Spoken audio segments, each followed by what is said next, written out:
ఓం శాంతి. ఈరోజుటి మురళీ తారీఖు మే 30, 2025. శివ భగవాను వాచ. మధురమైన పిల్లలు, మీరిప్పుడు శాంతిధామానికి, సుఖధామానికి వెళ్ళేందుకు ఈశ్వరీయ ధామంలో కూర్చొని ఉన్నారు. ఇది సత్యమైన సాంగత్యం. ఇందులో మీరు పురుషోత్తములుగా అవుతున్నారు. ప్రశ్న: పిల్లలైన మీరు తండ్రి కంటే గొప్పవారు, తక్కువవారు కాదు. అది ఎలా? జవాబు: బాబా చెప్తున్నారు, పిల్లలారా, నేను విశ్వానికి అధికారిగా అవ్వను, మిమ్మల్ని విశ్వానికి అధికారులుగా చేస్తాను. అంతేకాక బ్రహ్మాండానికి కూడా అధికారులుగా చేస్తాను. శ్రేష్టాతి శ్రేష్టమైన తండ్రినైన నేను పిల్లలైన మీకు నమస్కరిస్తున్నాను. అందువలన మీరు నాకంటే గొప్పవారు. నేను అధికారులైన మీకు సలాం చేస్తున్నాను. మిమ్మల్ని ఇంత గొప్పవారిగా చేసే తండ్రికి మీరు మళ్ళీ నమస్కరిస్తారు. అచ్చా, మధురాతి మధురమైన అపురూపమైన పిల్లలకు మాత్పితా బాప్దాదాల ప్రియ స్మృతులు మరియు గుడ్ మార్నింగ్. ఆత్మిక పిల్లలకు ఆత్మిక తండ్రి నమస్తే.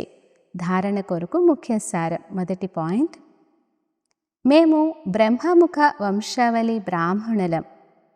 స్వయం భగవంతుడే మమ్మల్ని మనుషుల నుండి దేవతలుగా చేసే చదువు చదివిస్తున్నారు. ఈ నశాలో, ఖుషీలో ఉండాలి. పురుషోత్తమ సంగమయుగంలో పురుషోత్తమంగా అయ్యే పురుషార్థం చేయాలి. సెకండ్ పాయింట్: ఇప్పుడు మనది వానప్రస్థ అవస్థ. మృత్యువు ఎదురుగా నిల్చొని ఉంది. తిరిగి ఇంటికి వెళ్ళాలి. కనుక తండ్రి స్మృతి ద్వారా అన్ని పాపాలను భస్మం చేసుకోవాలి. వరదానము: జ్ఞానమనే తాళం చెవి ద్వారా భాగ్యం యొక్క తరగని ఖజానాను ప్రాప్తి చేసుకుని మాలా మాల్ భవ అనగా సుసంపన్నులుగా అవ్వండి. సంగమయుగంలో పిల్లలందరికీ తమ భాగ్యాన్ని తయారు చేసుకునేందుకు జ్ఞానమనే తాళం చెవి లభిస్తుంది. ఈ తాళం చెవిని ఉపయోగించండి. ఎంత కావాలో అంత భాగ్యం యొక్క ఖజానా తీసుకోండి. తాళం చెవి లభించింది మరియు చాలా సంపన్నంగా అయిపోయారు. ఎవరు ఎంత సంపన్నంగా అవుతారో అంత సంతోషం స్వతహాగానే ఉంటుంది.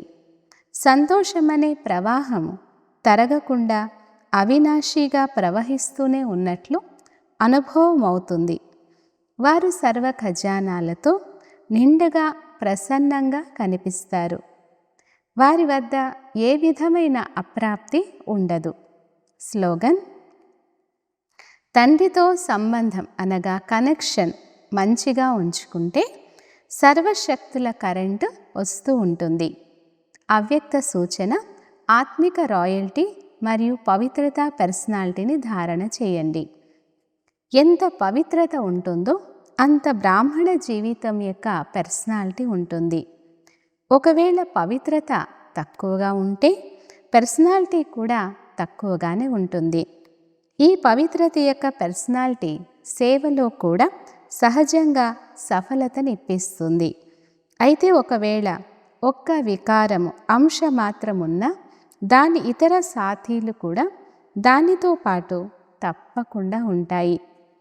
ఎలాగైతే పవిత్రతతో సుఖశాంతులకు చాలా లోతైన సంబంధం ఉందో అలా అపవిత్రతకు కూడా పంచ వికారాలతో లోతైన సంబంధం ఉంది. అందువలన ఏ వికారము అంశమాత్రం కూడా ఉండరాదు. అప్పుడు పవిత్రత యొక్క పర్సనాలిటీ ద్వారా సేవ చేసేవారు అని అంటారు. అచ్చా, ఓం శాంతి.